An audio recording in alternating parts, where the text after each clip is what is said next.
Let's go to Adam in Noonan, Georgia. Adam, you're on. Go ahead. Hey, guys. I'm only 16 years old, and I think I understand something better than Brian France does. What's that? Toyota. If you take a look at the NASCAR Craftsman Truck Series, it's completely dominated by Toyota. It's almost no point in watching it because you know Toyota is going to win every single week no matter what. How long do you think this is going to take until the next Cup Series gets the same deal going on? Gentlemen?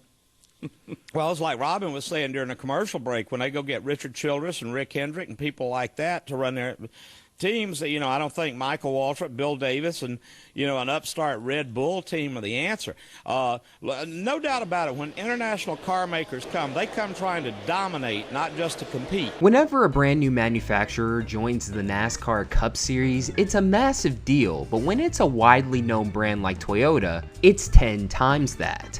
At this point, the NASCAR Cup Series had Chevy, Ford, and Dodge. So adding a fourth manufacturer was going to bring a new level of competition. Or so we thought. The three teams they were entering with weren't the most competitive, but at the end of the day, they were good enough teams to help lift their program off the ground. Some of y'all weren't old enough to witness this season and have only seen Toyota dominate, but as you're about to see, that wasn't always the case. This is Toyota's worst NASCAR Cup Series season. The way we're gonna do this is going over each team individually. We're gonna go in order from the best performing to the worst performing. We're gonna start off with the oldest team in Bill Davis Racing, who had already had a history with Toyota in the Truck Series. Dave Blaney would finish the highest in points with 1 top 5 and 4 top 10s. 31st is where he finished in points. That says it all right there. Oh gosh, that's right. They had the second team, the 360-36. Jeremy Mayfield raced for them part-time, and they wouldn't even last the whole season. That's the yellow cat car. He gets forced into the pit lane. Here's what I don't think he realizes. He's got a flat right front tire. 150 miles an hour. Blaney is trying to scrub off speed.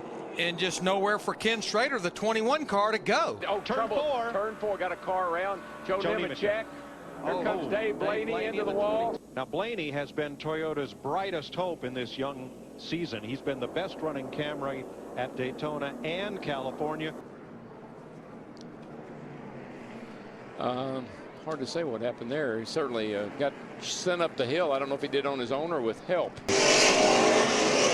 Oh, Like Blaney was trying to get on pit road. And Carl Edwards got rear-ended, and here comes Yaley, poor old Yaley. And give it to the 36 of Jeremy Mayfield. Watch this. This is incredible. In the grass, back out on the track. And you know what really caused that? He was trying to stay off that car that was on the outside of him.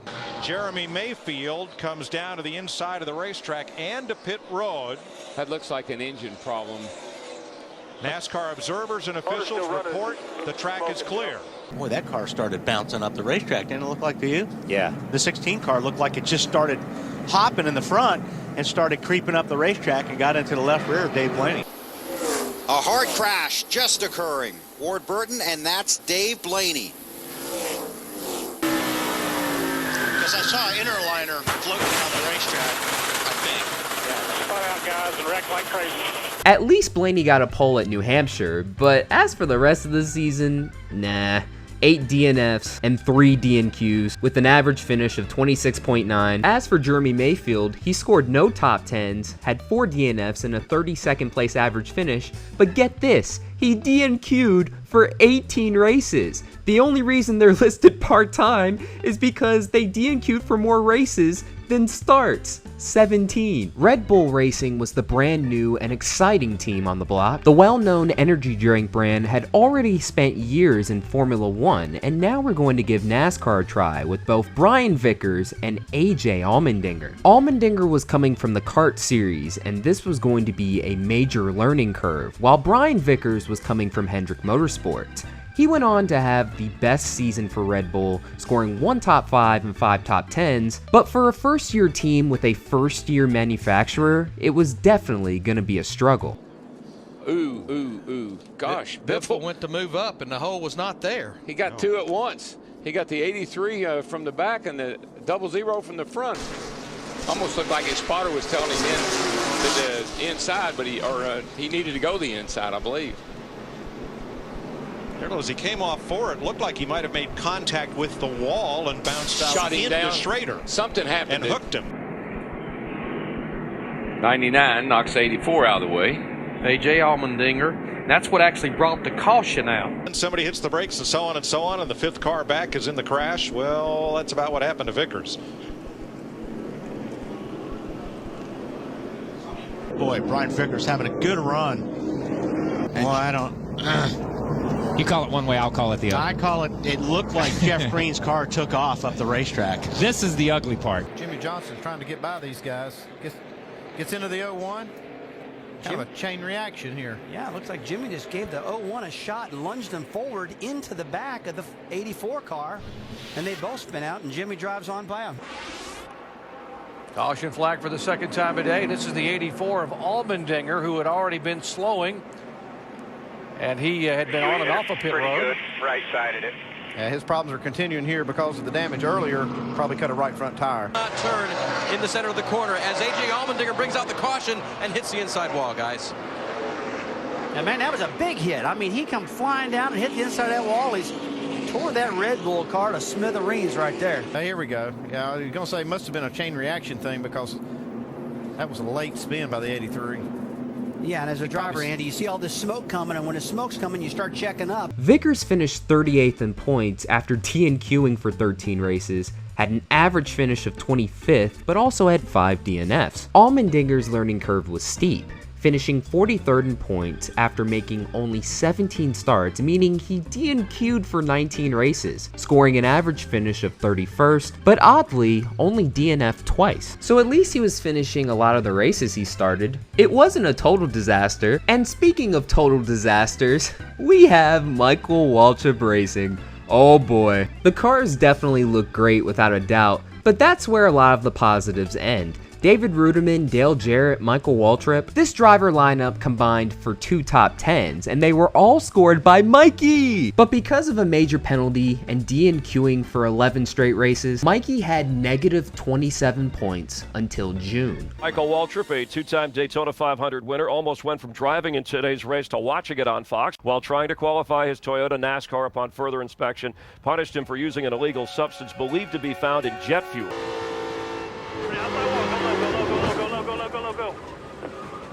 Wish I could. You're inside David Rudiman's car. She's looking inside. Big crash. It's just all over the place, and there it goes. Oh, there it goes.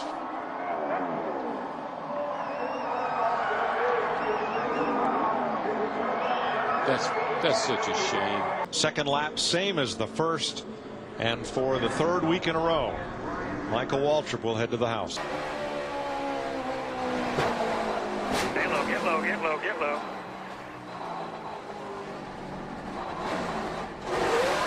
For the entrance to turn 1. Dale was kind of moving down, trying to close the door. I think what he would like for Matt to have realized was, there's a car in front of me, I can't go anywhere. The best running Toyota, his UPS Camry, was in 21st, but that wheel was his right rear wheel. It came off in turn number 2. Boy, Mike, I mean, we could see that there was absolutely no wheel studs there. The wheel just comes off, and lug nuts, or we need lug nuts on the wheel. On a qualifying run, and I thought, well, then there's where he had. Oh, no. For Pete's sake, brother. That is a hard lick.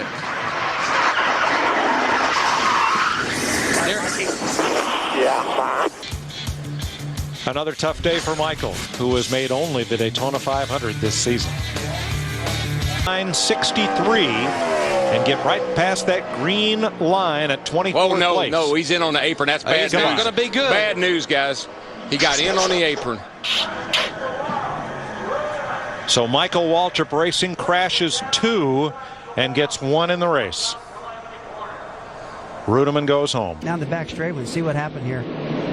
heard the spotter say something blue. It must have been, it was that left front tire, looks like. And boy, he just took, what did I get, an oil line? Yeah, that's what the spotter said. It looked like it blew an engine, and that's the reason he said that, because that tire blew out and probably sheared an oil line off the oil pump or something on the engine, and that's what made all this fire. But he thought that maybe it might go away, and it didn't. Boy, big explosion on the left front tire, oil lines, everything, and what a tough deal. Hold on to it. That thing's on fire. David Ruderman, heavy damage on the front of his car. It's like Jeff Gordon just got in the side of Jeremy Mayfield. Shot up the track, got loose and spun. And they all started taking evasive action. Dale Jarrett. Wow, look at the hard impact, he's in it. The standings ended with David Ruderman finishing 39th, Dale Jarrett finishing 41st, and Mikey finishing 44th. Ruderman DNQ'd 10 times, Dale Jarrett DNQ'd 12 times, but Mikey DNQ'd a whopping 19 times. Their combined average finish was 29.2, making them, without a doubt, the worst Toyota team in 2007. Toyota's inaugural season was in the books, and now it was time to take the next step.